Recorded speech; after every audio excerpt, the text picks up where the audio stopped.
Salam, salam kasih, damai, dan sejahtera. Berjumpa kembali dengan katekese pendalaman kitab suci dan penyuluhan kita pada hari ini. Mari kita buka dalam doa. Dalam nama Bapa dan Putra dan Roh Kudus. Amin. Ya Allah Bapa yang bertata dalam surga, kami mengucap syukur dan berterima kasih atas karya agungmu, maka kami dipertemukan di jalur online ini. Kami yang sudah hadir ini mempersiapkan diri kami untuk mendengarkan firman dan sabdamu, dan ingin mendapatkan pengajaran-pengajaran yang dapat selalu memperkaya iman kami. Karena Engkau telah membuat kami kaya dalam iman dan dalam rohani kami, karena kami telah dibaptis dalam nama Tuhan Yesus Kristus, dalam nama Bapa dan Putra dan Roh Kudus. Ya Allah Bapa, berkatilah kegiatan ini agar berguna bagi tumbuh kembang kami. Semua doa ini kami serahkan dengan perantaraan Tuhan kami Yesus Kristus yang hidup dan Raja, kini dan sepanjang segala masa. Amin. Dalam nama Bapa dan Putra dan Roh Kudus. Amin. Bapak-bapak yang terkasih, mari kita membaca Kitab Yunus bab 4 ayat 1 sampai 11.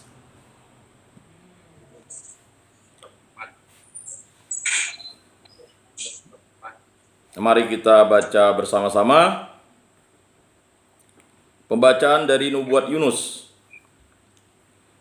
Yunus sangat kesal hatinya dan marah-marah karena Tuhan mengasihi kota Niniwe. Maka berdoalah ia kepada Tuhan.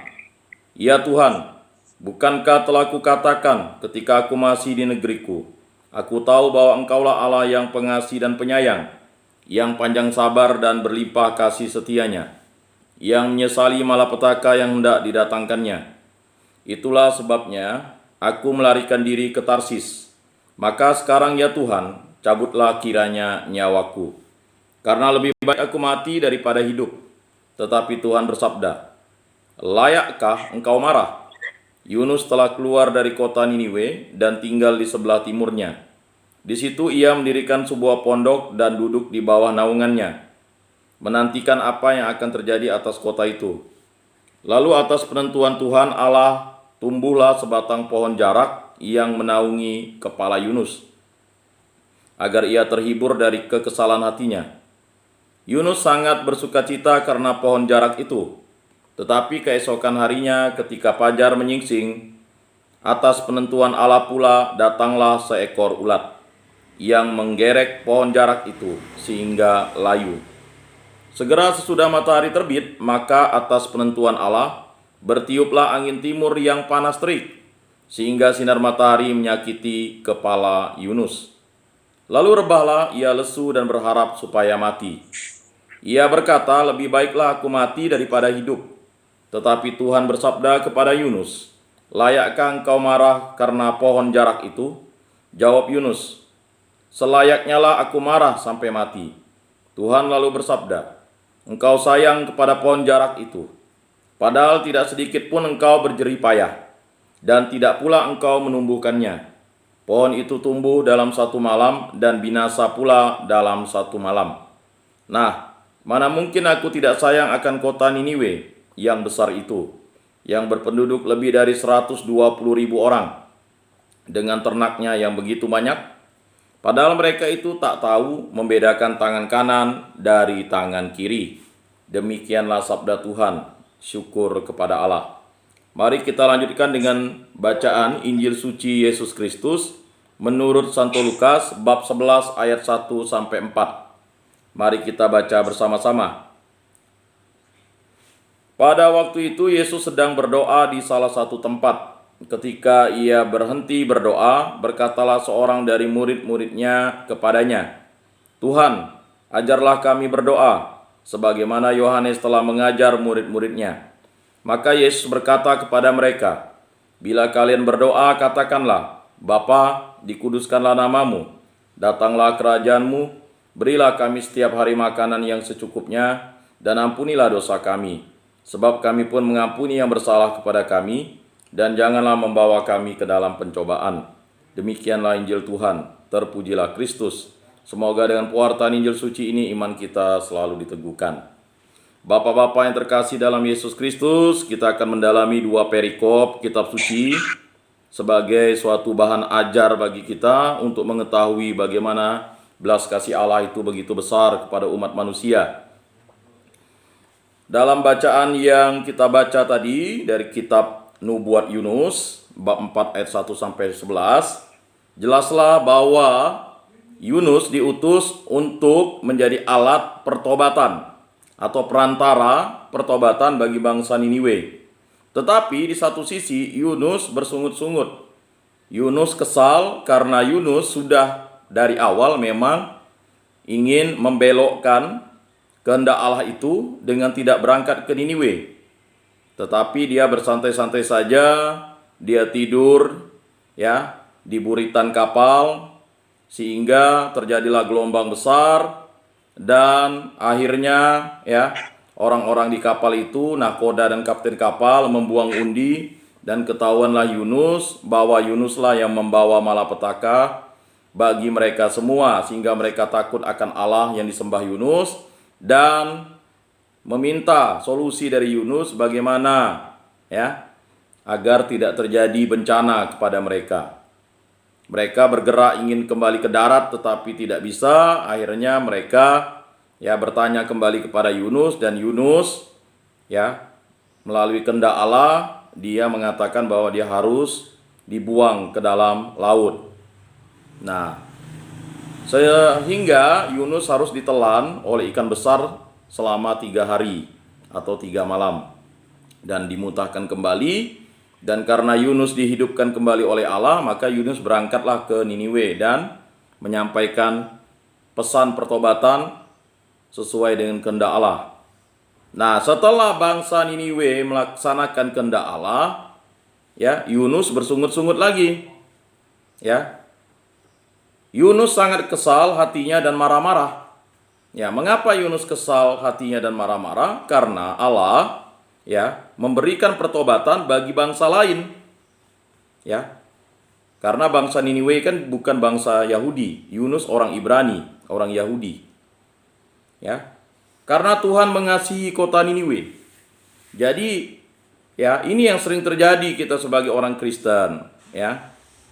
Kita marah-marah atau merasa tidak senang, ya. Kalau orang di luar Kristen itu dikasihi Tuhan Allah. Ya, seperti pertanyaan minggu lalu, apakah untuk orang-orang lain itu ya Roh Kudus tidak bekerja dan bekerja di dalam dirinya? Yang dipertanyakan oleh Pak Loren. Ya. Semua orang dibimbing oleh Roh Kudus untuk sampai kepada Allah. Ya. Roh Kudus itu adalah Allah, dan Allah lah yang membimbing manusia untuk sampai pada peristiwa penyelamatan. Sama seperti Yunus, kehendak Allah terjadi atas dirinya, Yunus menjadi berkat, tetapi Yunus malah menjadi kutukan ketika dia melawan kehendak Allah. Tetapi akhirnya ketika dia bertobat dan akhirnya dia mau ya melaksanakan kehendak Allah, ya, bangsa Niniwe bertobat. Tetapi kembali lagi, ketika Yunus ya kesal hatinya dan marah-marah karena Tuhan mengasihi kota Niniwe, karena Yunus tahu bangsa Niniwe itu jahat dan tidak bersahabat dengan bangsa Yahudi atau bangsa Ibrani. Ya. Tetapi karena belas kasih Allah ya kepada bangsa Niniwe melalui perantaraan Yunuslah, maka bangsa Niniwe ini atau kota Niniwe ini ya menjadi terselamatkan. Nah, ini doa yang tidak berkenan di hadapan Allah yang dilaksanakan Yunus ini. Sama seperti pernyataan Yesus ya dalam firman dan sabdanya. Tidak mungkin Bapamu di sorga ya ketika kamu minta kalajengking atau meminta ular ya kan, lalu doa itu dikabulkan ya. Bapamu yang di sorga pasti akan mengabulkan permintaan yang baik ya kan. Bahkan ada ilustrasi Yesus katakan, Bapamu yang jahat ya tahu memberikan yang baik kepada anak-anaknya, apalagi Bapamu di sorga. Nah, inilah doa Yunus. Maka berdoalah ia kepada Tuhan, ya Tuhan, bukankah telah kukatakan ketika aku masih di negeriku? Ya kan? Jadi Yunus ini menyesal melaksanakan kehendak Allah. Ya. Dia melakukan perbantahan kepada Allah. Ini sama seperti orang Kristen yang telah dibaptis. Dia tidak mau mewartakan firman dan sabda Allah kepada dirinya, keluarganya, orang-orang lain di sekitarnya. Ya, Sering terjadi seperti itu. Ya. Jadi kita sering memendam. Harusnya kita mewartakan firman dan sabda Allah dan melakukan kehendak Allah, tetapi kita lalu melaksanakan kehendak pribadi kita. Ya. Sehingga kita mulai disadarkan dengan peristiwa Yunus ini, kita diingatkan kembali untuk menjadi pribadi yang harus seturut kehendak Allah. Ya Tuhan, bukankah telah kukatakan ketika aku masih di negeriku? Ini sama seperti kita yang bersungut-sungut melaksanakan pelayanan, melaksanakan firman dan sabda Tuhan, ya. Jadi mungkin ada yang dulu sebelum masuk ke tempat retret ini, ya, mungkin dia menjadi seseorang yang terkemuka, ya, kemudian bersungut-sungut mengapa Tuhan Allah memasukkan, ya kan, ke dalam tempat retret ini, ya kan? Lalu sungut-sungut Yunus ini, ya Tuhan, bukankah telah kukatakan ketika aku masih di negeriku, aku tahu bahwa Engkaulah Allah yang pengasih dan penyayang. Nah, ini sering menjadi doa permulaan bagi orang-orang yang mungkin beriman, ya. Jadi doanya diawali sesuatu yang luar biasa, memuliakan Tuhan. Aku tahu bahwa Engkaulah Allah yang pengasih dan penyayang, yang panjang sabar dan berlimpah kasih setianya. Nah, ini adalah doa yang sepantas dan selayaknya, yang menyesali malapetaka yang hendak didatangkannya. Nah, jadi doa Yunus ini luar biasa sebenarnya. Doa ini merupakan suatu perwujudan iman yang luar biasa dari Yunus kepada Tuhan Allah. Itulah sebabnya aku melarikan diri ke Tarsis. Jadi ini penyesalan Yunus, ya. Dia melarikan diri ke Tarsis untuk tidak melaksanakan kehendak Allah. Jadi sebenarnya pertama dia memuliakan Allah, selanjutnya dia menyesal dan bertobat. Maka sekarang ya Tuhan, cabutlah kiranya nyawaku, karena lebih baik aku mati daripada hidup. Nah, sungut-sungutnya Yunus ini karena dia menyesal secara pribadi melaksanakan kehendak Allah itu, ya, tetapi dia melaksanakan permintaan tobat, ya, tobat dan sesal. Nah, inilah suatu kenyataan manusia. Manusia itu datang di hadirat Allah ya pasti dengan memuliakan Allah, kemudian menyesal, bertobat, ya, karena apa yang terjadi kepada dirinya, kepada Yunus ini. Maka Yunus meminta sesuatu yang tidak baik, ya, meminta sesuatu yang sebenarnya bukan kehendak dia. Maka sekarang ya Tuhan, cabutlah kiranya nyawaku, karena lebih baik aku mati daripada hidup. Sering banyak orang-orang, ya, pengikut jalan Tuhan atau kita sebagai orang-orang Kristen, ya, tidak mau mewartakan firman dan sabda Tuhan, mungkin sudah mentok, bosan, ya kan, mengatakan hal-hal seperti ini. Nah, ini suatu yang manusiawi, ya.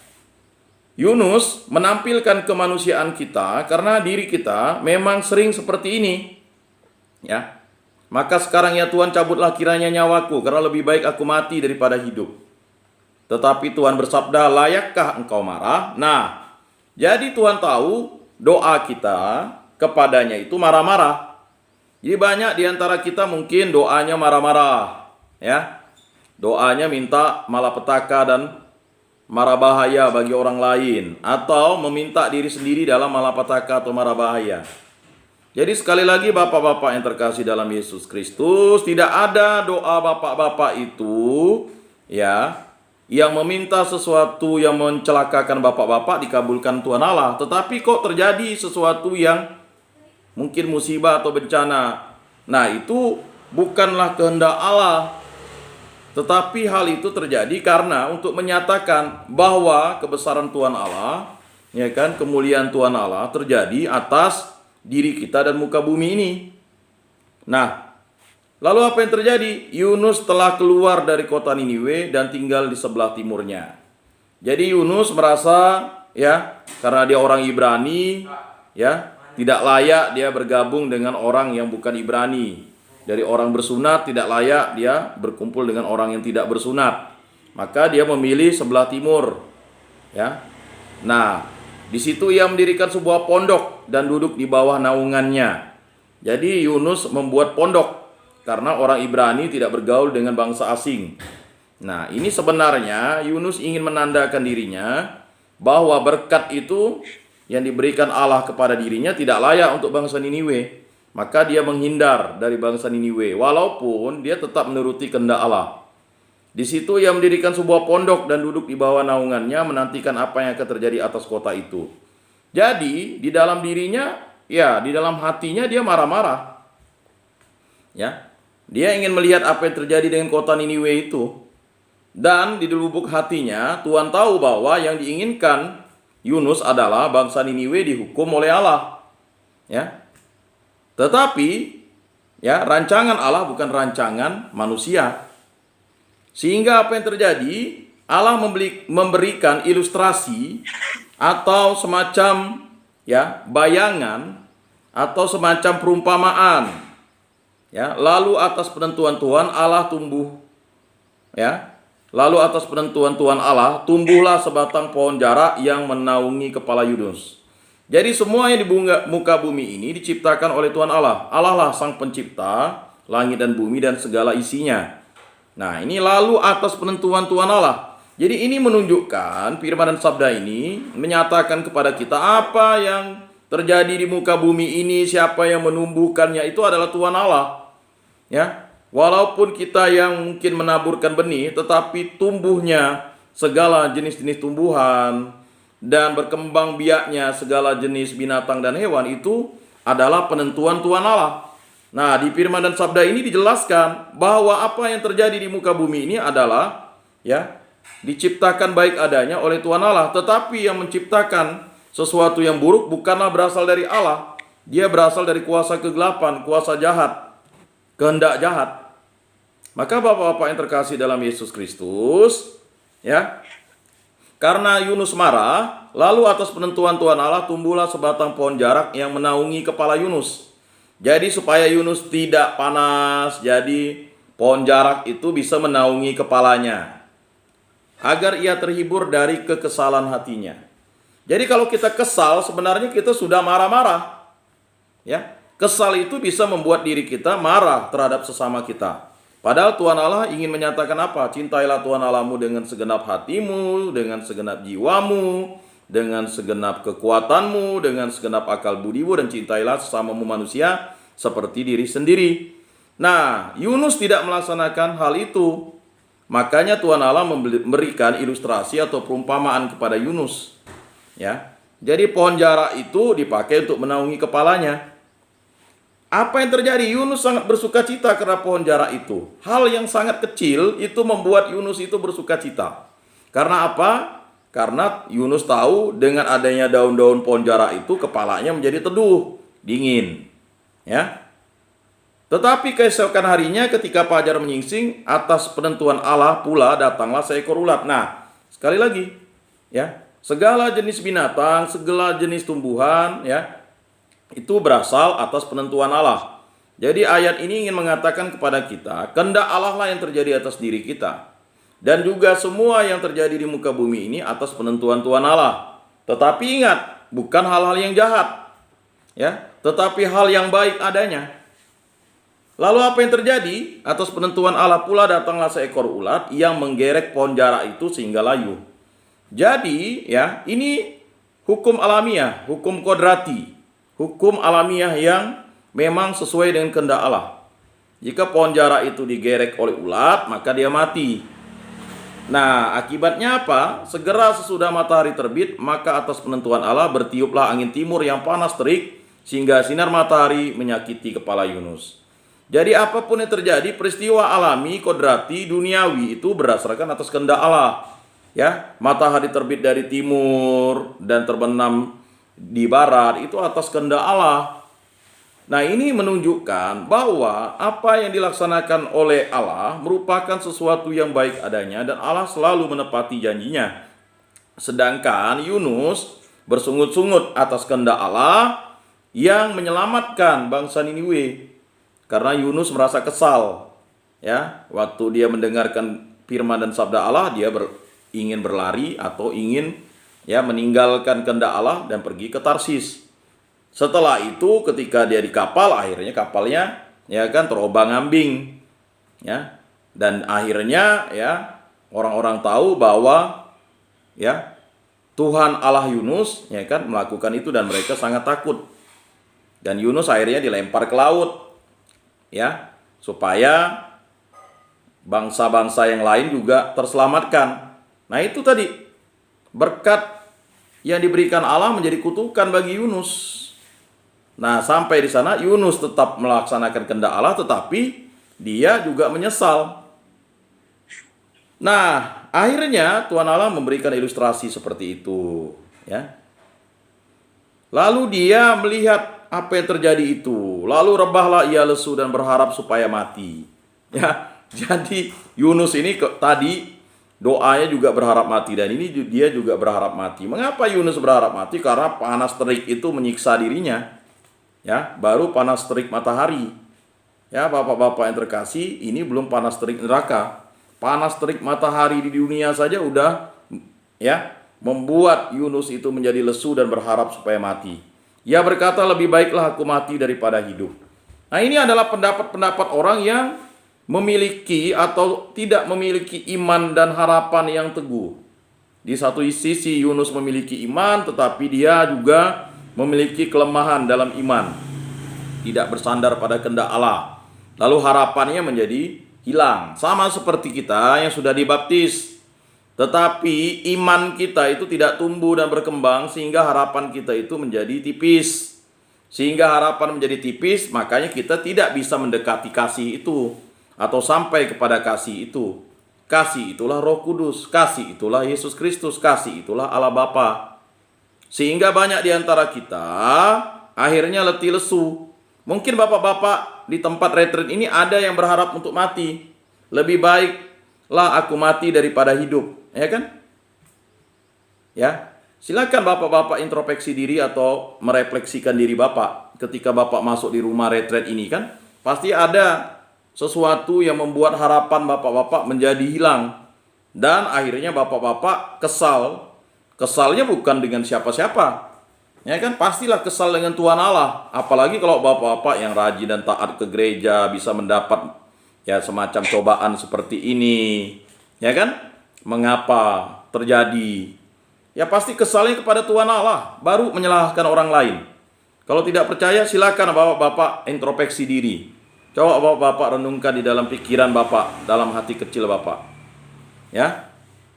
Nah, apa yang terjadi? Tetapi Tuhan bersabda kepada Yunus, layakkah engkau marah karena pohon jara itu? Nah, ini hal yang kecil membuat Yunus marah. Sering kita marah itu karena hal-hal yang kecil, ya kan?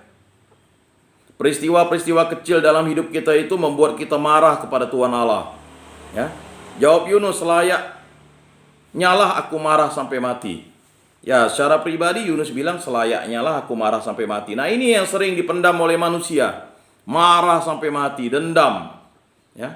Jadi dendam kepada Tuhan Allah, dendam kepada sesama, dan membuat dirinya selalu mengatakan, ya kan, ya, untuk dia tidak bisa kuampuni, untuk dia tidak bisa kumaafkan. Nah, ini sering.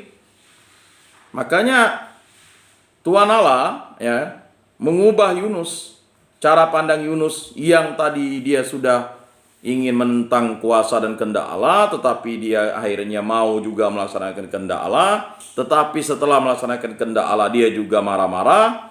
Nah, ini. Nah, Tuhan Allah ingin mengubah dirinya atau pertobatan Yunus ini menjadi suatu tanda yang luar biasa. Tuhan lalu bersabda, engkau sayang kepada pohon jara itu, padahal tidak sedikit pun engkau berjerih payah dan tidak pula engkau menumbuhkannya. Nah, bapak-bapak yang terkasih, kita datang dengan telanjang. Ya, bapak-bapak ya kan mungkin marah.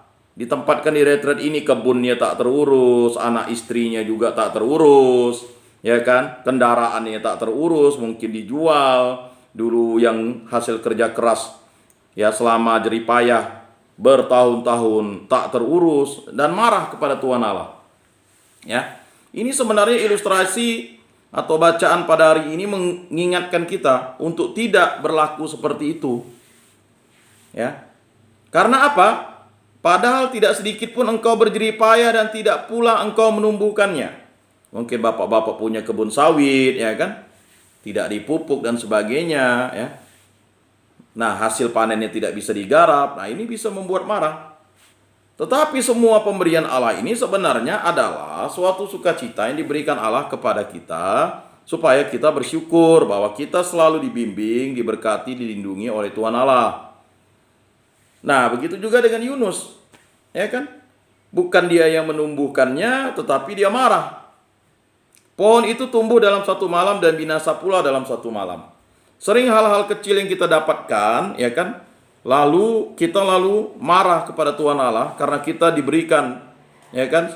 Atau kita masuk dalam pencobaan. Nah, hal-hal itulah yang membuat diri kita harus introspeksi diri bahwa ya, apa yang diberikan Tuhan Allah itu sudah sepantas dan selayaknya kita syukuri, tetapi kita tidak bersyukur, ya. Pohon itu tumbuh dalam satu malam dan binasa pula dalam satu malam, ya. Dalam ilustrasinya, karena nilas titik rusak susu sebelanga. Nah, mana mungkin aku tidak sayang akan kota Niniwe yang besar itu? Bayangkan, ya, Yunus sayang dengan pohon jarak yang hanya tumbuh semalam lalu mati semalam. Ya. Apalagi dengan bangsa yang besar.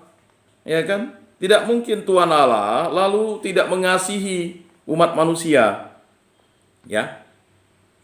Kan ini ingin membuat Yunus kembali melaksanakan kehendak Allah itu dengan bersukacita dan tidak bersungut-sungut. Ya. Nah, pohon itu tumbuh dalam satu malam dan binasa pula dalam satu malam. Nah, mana mungkin aku tidak sayang akan kota Niniwe yang besar itu, yang berpenduduk lebih dari 120.000 orang. Bayangkan, ada 120.000 orang. Ya. Luar biasa sekali kotanya, ya. Dengan ternaknya yang begitu banyak. Kita ingat ketika bangsa Niniwe itu bertobat, ya. Apa yang terjadi? Mereka menggunakan kain kabung, kain selubung, lalu, ya kan, abu dan tanah itu mereka letakkan di atas kepalanya, dan semua bukan hanya penduduk atau manusia, tetapi ternaknya juga harus bertobat. Padahal mereka itu tak tahu membedakan tangan kanan dari tangan kiri. Nah, ini ilustrasi yang diberikan Tuhan Allah kepada Yunus. Mereka tidak bisa membedakan yang baik dan benar. Ya, tidak bisa membedakan yang baik dan yang jahat. Tidak bisa membedakan yang benar dan yang tidak benar. Ya. Jadi bapak-bapak yang terkasih dalam Yesus Kristus, masih ada kaitannya dengan minggu lalu, pertanyaan Pak Loren, ya kan? Ya, padahal mereka tidak tahu membedakan tangan kanan dari tangan kiri. Kita yang sudah tahu membedakan tangan kanan dari tangan kiri ini seharusnya kita terus menjadi teladan dan contoh dan terus mendoakan, ya kan? Supaya Roh Kudus yang ada di dalam diri orang lain juga bekerja dan berkarya seturut kehendak Allah. Nah, itu. Nah, mari kita lanjutkan dengan ya, pendalaman bacaan Injil, ya. Engkaulah Allah yang panjang sabar dan berlimpah kasih setia. Engkau adalah Allahku, kasihanilah aku, sebab kepadamulah aku berseru sepanjang hari. Buatlah jiwa hambamu bersukacita, sebab kepadamulah ya Tuhan ku angkat jiwaku. Ya Tuhan, engkau sungguh baik dan sungguh mengampuni, kasih setiamu berlimpah bagi semua yang berseru kepadamu. Pasanglah telinga kepada doaku, ya Tuhan, dan perhatikanlah suara permohonanku. Segala bangsa yang kau jadikan akan datang menyembah di hadapanmu, ya Tuhan. Mereka akan memuliakan namamu. Tuhan, sungguh besarlah engkau. Engkau melakukan keajaiban-keajaiban, hanya engkaulah Allah. Kalian akan menerima roh pengangkatan menjadi anak. Dalam roh itu kita berseru Aba, iya Bapa. Mari kita dalami Injil Yesus Kristus menurut Lukas. Pada waktu itu Yesus sedang berdoa di salah satu tempat. Nah, ini menunjukkan bahwa Yesus itu selalu berdoa. Jadi sebelum memulai karyanya, sebelum memulai pewartaannya, Yesus itu selalu berdoa. Dan berdoa semalam-malaman. Kata semalam-malaman berarti terus-menerus berdoa. Ketika ia berhenti berdoa, berkatalah seorang dari murid-muridnya kepadanya. Ya, jadi ada seorang murid, tidak ditampilkan siapakah murid itu, tetapi murid itu berkata, ya, kita tahu bahwa murid ini ada, bisa jadi, ya, Yohanes atau Andreas, ya, karena nanti kita akan lihat. Ketika ia berhenti berdoa, berkatalah seorang dari murid-muridnya kepadanya, Tuhan, ajarlah kami berdoa sebagaimana Yohanes telah mengajar murid-muridnya. Nah, kita tahu murid Yohanes Pembaptis itu adalah Yohanes anak Zebedius dan Andreas. Jadi kemungkinan salah satu ya dari kedua orang ini, ya. Dan kemungkinan besar adalah Yohanes, ya. Karena Yohanes itu yang paling dekat dengan Tuhan Allah. Tetapi tidak dituliskan oleh Lukas karena mungkin ya murid ini adalah murid yang sangat rendah diri, dia tidak mau dan rendah hati, tidak mau namanya ditampilkan. Sehingga Lukas hanya mengatakan ya murid. Tuhan, ajarlah kami berdoa sebagaimana Yohanes telah mengajar murid-muridnya. Nah, mengapa murid ini mengatakan Yohanes Pembaptis atau Yohanes? Ya, harus dibedakan Yohanes Rasul dengan Yohanes Pembaptis. Dan kita ingat juga ya, penulis Injil Markus juga disebut Yohanes. Ya. Jadi nama Yohanes itu cukup banyak, ya. Tetapi kalau Yohanes Markus disebut Markus saja. Kalau Yohanes Rasul disebut Yohanes. Kalau Yohanes sepupunya Yesus, anak Imam Zakaria, disebut Yohanes Pembaptis. Ya. Jadi jangan bapak-bapak salah kaprah. Yohanes mana dia, ya kan? Nah, jadi seperti itu. Tuhan, ajarlah kami berdoa sebagaimana Yohanes telah mengajar murid-muridnya. Dalam pembentukan iman atau pembentukan rohani kita itu ada yang disebut dengan doa. Ya. Kan kita sudah tahu kerangka kita berpikir atau kerangka kita bertindak atau kerangka kita beriman itu, ya kan? Itu kan melakukan sesuatu yang utama dulu, yaitu doa. Makanya murid ini mengatakan, ya, Tuhan, ajarkanlah kami berdoa. Ya. Maka Yesus berkata kepada mereka, bila kalian berdoa, katakanlah, ya. Jadi jelas nih. Ini sebenarnya adalah kerangka doa yang harus kita sampaikan. Baik kita melakukan doa spontan, doa syafaat atau doa apapun, ini merupakan kerangka doa yang diajarkan Tuhan Yesus sendiri. Bapa, dikuduskanlah namamu. Ya, kita tahu ya, Bapa, dikuduskanlah namamu. Jadi nama Allah itu adalah nama yang kudus. Makanya dalam 10 perintah Allah, kuduskanlah hari Tuhan. Maka yang disebutkan dengan kuduskanlah hari Tuhan itu adalah kita menguduskan nama ya Bapa, karena Bapa lah yang menguduskan kita. Datanglah kerajaanmu. Kata datanglah kerajaanmu. Siapa datanglah kerajaanmu? Itulah kehendak Allah. Kehendak Allah terjadi atas diri kita. Sehingga kehendak Allah terjadi atas diri kita, maka rencana Allah itu terjadi atas diri kita. Nah, kerajaan Allah itu adalah kerajaan surga. Maka Bapa, dikuduskanlah namamu, datanglah kerajaanmu. Ya kan? Dalam doa Bapa kami itu kan Bapa kami yang ada di surga, dimuliakanlah namamu. Kata dikuduskan dan dimuliakan itu adalah satu kesatuan. Ya. Datanglah kerajaanmu. Ya, berilah kami setiap hari makanan yang secukupnya. Kata makanan ini meliputi seluruh rezeki yang kita miliki. Ya, karena makanan itu kan ada makanan yang sifatnya makanan rohani, makanan jasmani, ya. Kita tahu ada makanan batin, ya kan? Kalau kita mendengarkan musik itu kan untuk menenangkan batin kita kan? Itu juga makanan sebenarnya. Napas juga makanan, ya. Jadi bukan hanya makanan yang sifatnya masuk ke mulut, yang kita hirup melalui hidung juga, yang kita lihat juga, ya. Semua melalui panca indera, ya. Itu merupakan makanan, ya kan? Karena dari sinar matahari kita dapat vitamin, itu juga makanan. Maka kita sebagai orang Kristen jangan terkungkung kata makanan itu sesuatu yang kita makan, padahal makanan ini, ya, berilah kami setiap hari makanan yang secukupnya. Sebenarnya ini adalah pemeliharaan Tuhan. Ya, Tuhan itu memberikan udara. Apakah kita tidak bersyukur atas udara yang kita hirup? Udara itu adalah makanan. Kalau kita tidak cukup makanan udara ini, ya, atau menghirup udara ini, bernapas, ya kita mati. Ya kan? Makanya disebut makanan yang secukupnya.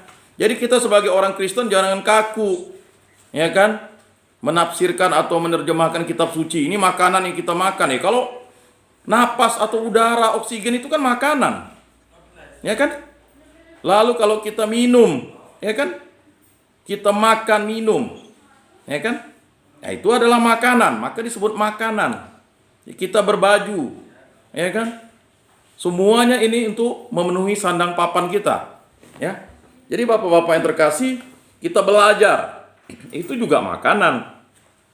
Kita mendengarkan firman, ya kan? Itu makanan. Ya, manusia tidak hidup dari roti saja. tetapi dari firman. Dan ampunilah dosa kami. Nah ini, ya, karena kita tahu bahwa kita harus layak dan pantas. Kalau untuk dapat makanan dari Allah, seharusnya kita harus dapat pengampunan. Karena pengampunan itu membuat kita menjadi, ya, dikuduskan. Maka kata dikuduskan lebih dahulu itu menyatakan kita juga mohon pengampunan. Dan ampunilah dosa kami sebab kami pun mengampuni yang bersalah kepada kami. Jadi pengampunan itu hanya bisa datang kalau kita tidak lagi marah dan kesal terhadap saudara kita atau terhadap musuh kita.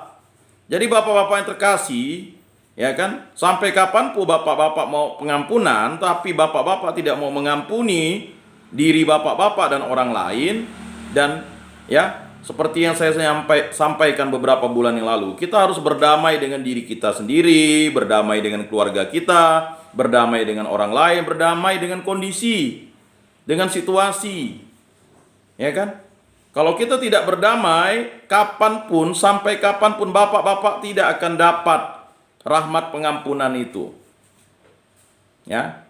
Jadi kalau bapak-bapak tidak mengampuni, bapak-bapak hanya mau ampun tetapi tidak mau mengampuni yang bersalah kepada bapak-bapak atau yang bersalah kepada kita ini, ya kita tidak akan mendapat rahmat pengampunan itu. Biarpun bapak-bapak berkoar, baca kitab suci, berdoa terus-menerus, tapi kalau bapak-bapak tidak bisa mengampuni, itu sama seperti gong yang berbunyi, ya kan? Atau tong kosong nyaring bunyinya. Ya, karena rahmat pengampunan itu hanya berasal dari Allah Bapa. Dan ampunilah dosa kami sebab kami pun mengampuni yang bersalah kepada kami. Itu syaratnya. Kalau kita mau diampuni Allah Bapa, kita harus mengampuni orang lain. Cintailah Tuhan Allahmu dengan segenap hatimu, dengan segenap jiwamu, dengan segenap kekuatanmu, dengan segenap akal budimu, dan cintailah sesama manusia seperti dirimu sendiri. Dan janganlah membawa kami ke dalam pencobaan, ya. Nah, sama seperti doa Yunus tadi itu, ya kan? Dia harus mengikuti kehendak Allah, tetapi dia masuk dalam pencobaan. Siapa? Ya, karena dia mencobai Tuhan Allah. Kehendak Tuhan Allah dicobai, sama seperti orang yang telah dibaptis. Ya, lalu pindah iman. Apa yang kau ikat di dunia akan terikat di surga. Apa yang kau lepaskan di dunia akan terlepas di surga. Mencobai Tuhan Allah. Ya, jadi tidak percaya atas kehendak Allah, tidak percaya Yesus sebagai Tuhan dan Juru Selamat. Mungkin banyak di antara kita kan, ya, imannya masih setengah-setengah, ya kan, harapannya, ya kan. Kalau imannya itu total, pasti harapannya total dan kasih itu total. Nah, bapak-bapak yang terkasih dalam Yesus Kristus, ya kan, semoga kita selalu menyandarkan diri pada perintah dan kehendak Allah, karena Allah itu kudus. Dan Allah itu adalah Bapa kita di surga, dan kerajaannya itu, ya, sudah datang. Dialah Yesus Kristus, dialah kerajaan Allah itu, dan dia yang menghidupkan kita, memberikan kita, ya kan, napas kehidupan, memberikan kita roh. Ya, manusia ini adalah makhluk jasmani, memiliki jiwa, dan dia adalah makhluk rohani. Ya. Maka kita harus memohon rahmat pengampunan terus-menerus kepada Tuhan Allah, karena pendamaian atas dosa-dosa manusia itu adalah Tuhan Yesus Kristus. Karena wafatnya di kayu saliblah, maka dosa-dosa kita diampuni. Nah, jadi seperti itu. Dan ingat, pencobaan yang datang di dalam diri kita bukan berasal dari Tuhan Allah, tetapi kita mohon Tuhan Allah untuk tidak membawa kita dalam pencobaan itu. Karena yang mencobai Tuhan Allah itu adalah iblis. Kita ingat Yesus Kristus dicobai Tuhan Allah. Ya, Yesus Kristus dicobai oleh iblis. Ya kan? Jadi banyak yang berpendapat roh, ada roh Allah membawa Yesus di padang gurun. Jadi ada yang berpendapat ya Yesus diuji. Padahal yang melakukan pencobaan terhadap Yesus itu bukanlah Tuhan Allah, tetapi yang mencobai Yesus itu adalah iblis. Bayangkan. Ya. Rubahlah batu menjadi roti. Nah, ya kan? Kemudian, ya kan? Karena engkau anak Allah, engkau bisa menjatuhkan dirimu di bumbungan bait Allah yang sangat tinggi itu. Nanti malaikat pastilah akan menolong kamu, katanya. Kemudian yang ketiga, kalau kamu ingin semua kekuasaan di muka bumi ini, sembahlah diriku, katanya, atau sembahlah iblis itu. Mana? Nyahlah kau iblis, ya kan, engkau mencobai Tuhan Allahmu. Nah, jadi kita jangan sampai mencobai Tuhan Allah. Ya, Bapak-bapak yang terkasih. Nah, demikianlah katekese, pendalaman kitab suci kita, penyuluhan kita pada hari ini. Semoga bermakna dan bermanfaat bagi Bapak-bapak terkasih. Jika ada pertanyaan, silakan. Silakan Bapak-bapak yang terkasih, jika ada pertanyaan. Ya, silakan. Satu saja. Ya. Ini masalah mengapa Yesus berdoa padahal dia adalah bagian daripada Allah. Itu aja ya Pak ya. Kadang-kadang kita kan ditanya kalau katakan Yesus itu ada Allah, mengapa Allah berdoa kepada Allah? Kan seperti itu Pak. Ya, Terima kasih Pak. Baik. Ya, jelas. Anak manusia atau anak Allah itu adalah Yesus Kristus. Allah yang menjadi manusia itu adalah Yesus Kristus.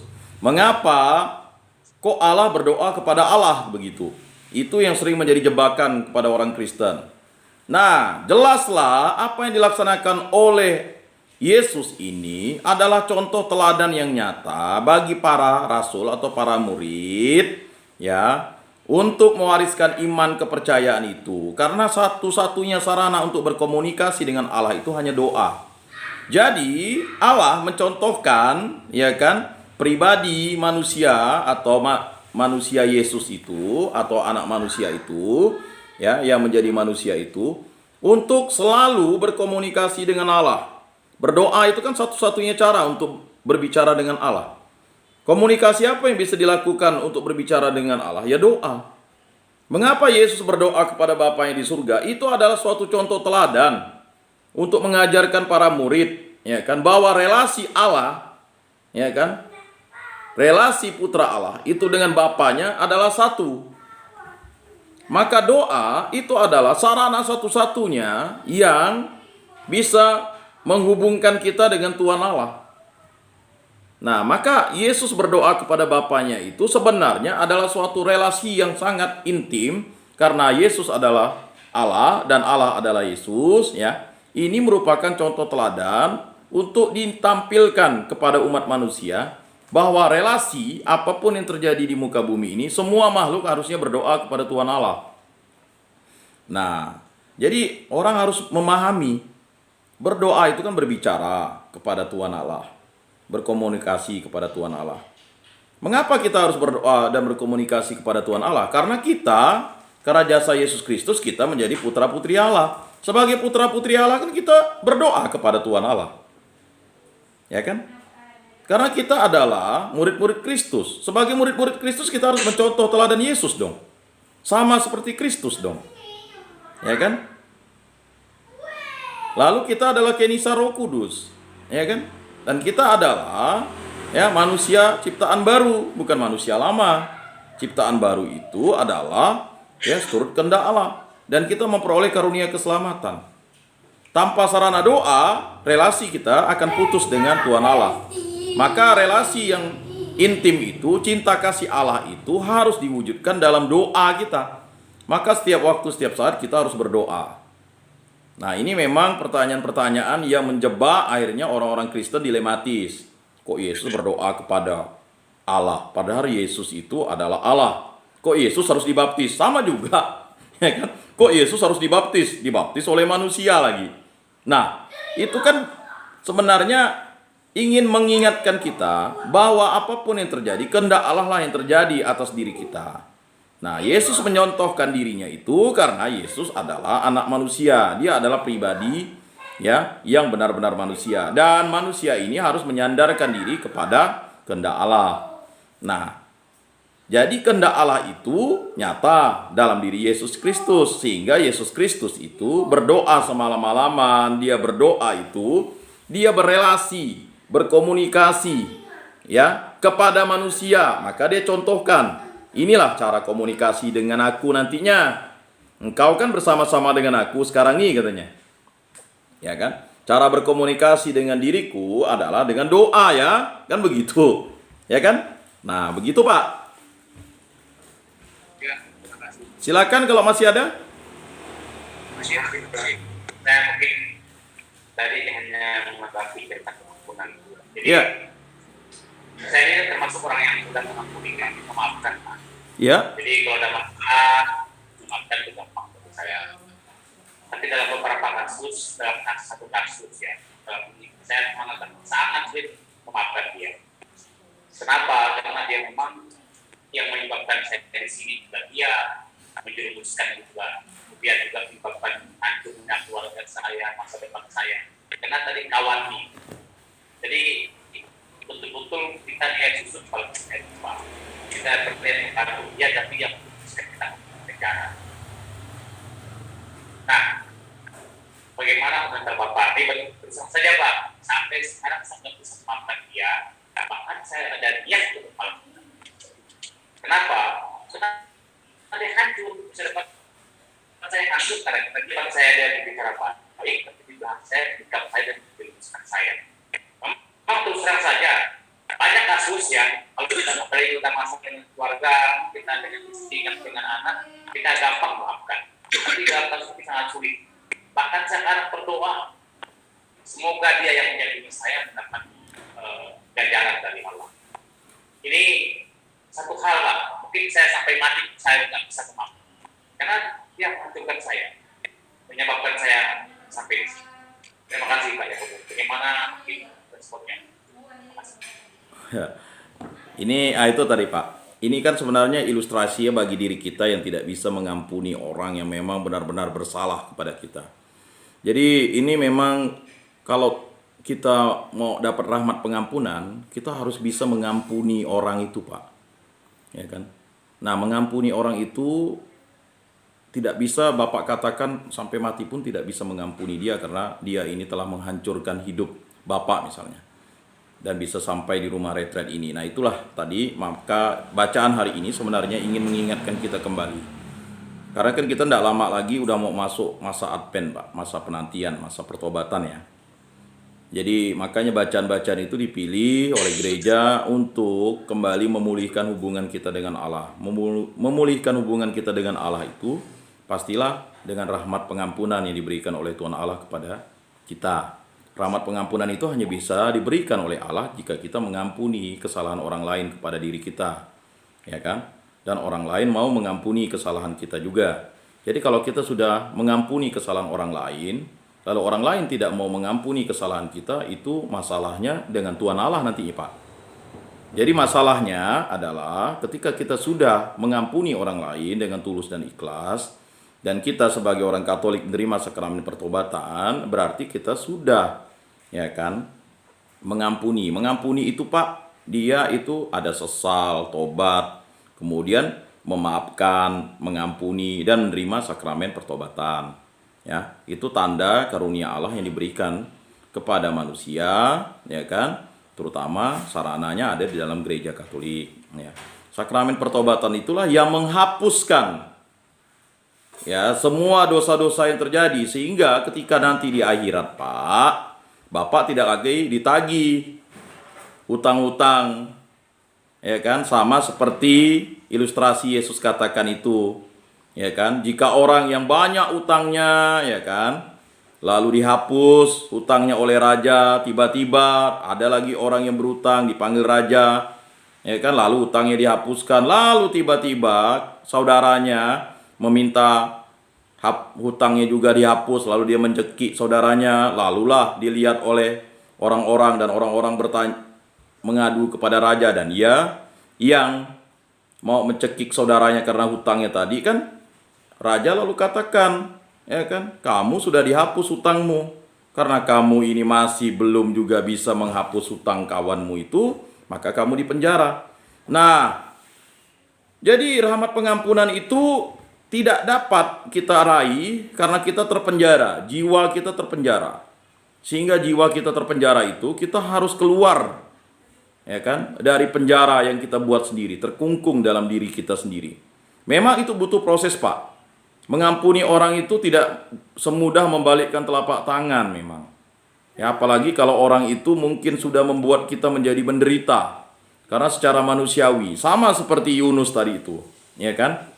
Yunus ini kan, ya, sebenarnya dia mau lari ke Tarsis. Ya kan? Karena apa? Dia tahu bangsa Niniwe itu jahat. Sampai di sana pun percuma saja katanya. Ya kan, karena bangsa ini akan, ya, walaupun dia sudah mendengarkan firman Tuhan, itu kan pendapat kita, Pak. Tetapi pendapat Allah itu kan bukan, kita tidak bisa menyelami pikiran Allah. Siapa yang bisa menasihati Allah? Sehingga apa yang terjadi, berkat itu menjadi kutukan. Kutukan bagi orang lain, Pak. Nah, kalau kita tidak mau mengampuni, kutukan itu akan merembet terus. Kata pengampunan itu sesuatu yang memang bukan berasal dari kita, tetapi dari Allah. Ya. Jadi kalau kita berdoa Bapa kami itu berat, Pak, sebenarnya doa Bapa kami itu. Ya. Karena apa? Kita memohon pengampunan. Dan mohonlah kita jangan membuat kesalahan yang fatal kepada orang lain, karena kita tahu orang lain itu akan terluka. Kepahitan yang kita alami ini memang hanya bisa dipulihkan oleh Tuhan Allah. Maka luka-luka batin kita itu hanya bisa dipulihkan oleh Tuhan Allah. Nah, kepulihan itu melalui pengampunan. Dan memang pengampunan itu bukan hanya kata-kata. Pengampunan itu adalah rahmat yang memang hanya bisa diperoleh dari Tuhan Allah. Karena kita mau mengampuni. Nah itu, Pak, kuncinya, Pak. Jadi kalau kita ingin membuka kunci, sama seperti ini, Pak. Apa yang kau ikat di dunia akan terikat di surga. Apa yang kau lepaskan di dunia akan terlepas di surga. Nah, jika kita ini sebagai anak-anak Allah tidak mau mengampuni kesalahan orang lain, ya kan? Akibatnya kan fatal nanti bagi peristiwa kehidupan kita. Dan memang tidak gampang mengampuni itu, Pak. Terkadang kita ini kan perlu yang namanya proses. Ya kan, proses. Ya, kita refleksi yang dalam, kita terus minta rahmat pengampunan dari Tuhan Allah. Ya, sampai suatu titik nanti, suatu masa waktu yang akan mengungkapkan bahwa misteri agung pengampunan dari Allah itu merupakan suatu yang penuh sukacita. Kalau sekarang Bapak belum bisa mengampuni, itu ya proses, Pak. Karena memang mengampuni itu tidak segampang membalikkan telapak tangan. Tetapi bagi Allah gampang. Kalau kamu ingin dapat pengampunan dariku, ya ampuni dulu dosa kesalahan sesamamu manusia. Gampang, Pak. Tetapi memang sulit. Apalagi kalau kita memang tidak menyandarkan diri kepada kehendak Allah. Karena rancangan Allah bukan rancangan kita. Nah, jadi seperti itu. Memang banyak di antara kita lalu membawa dendam-dendam amarah. Justru kita lihat apa yang kita lakukan. Ya.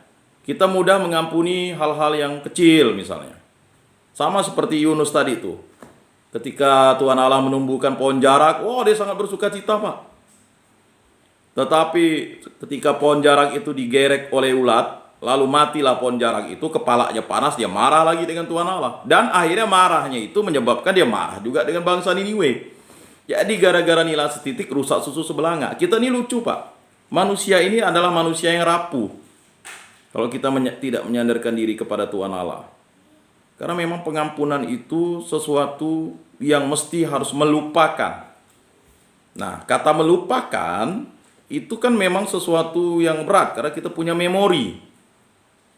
Paku kalau sudah ditancapkan ke kayu lalu dicabut itu pasti berbekas. Nah, bekasnya itu akan terus menghantui diri kita. Nah, caranya itu. Nah, disitulah, ya kan, iblis atau kuasa iblis itu suka masuk di bekas-bekas itu. Dan itu memakai orang-orang lain yang akhirnya orang-orang lain itu dipakai oleh iblis untuk meracuni kita supaya kita tidak mengampuni. Nah, makanya kita harus terus-menerus berdoa supaya kita, ya kan, mendapat rahmat pengampunan dari Allah dan kita bisa mengampuni. Karena yang bisa menggerakkan kita hanyalah Roh Kudus untuk mengampuni orang. Jadi mengampuni orang ini memang sesuatu yang berat kalau tidak menerima rahmat sakramen pertobatan, kan begitu. Jadi seperti itu, Pak, ya. Jadi ya kita pahamilah, ya, tidak bisa apa yang Bapak rasakan itu, ya kan, hanya Bapak yang bisa merasakan, ya kan. Dan rasa yang Bapak berikan itu kan sesuatu yang butuh proses yang panjang.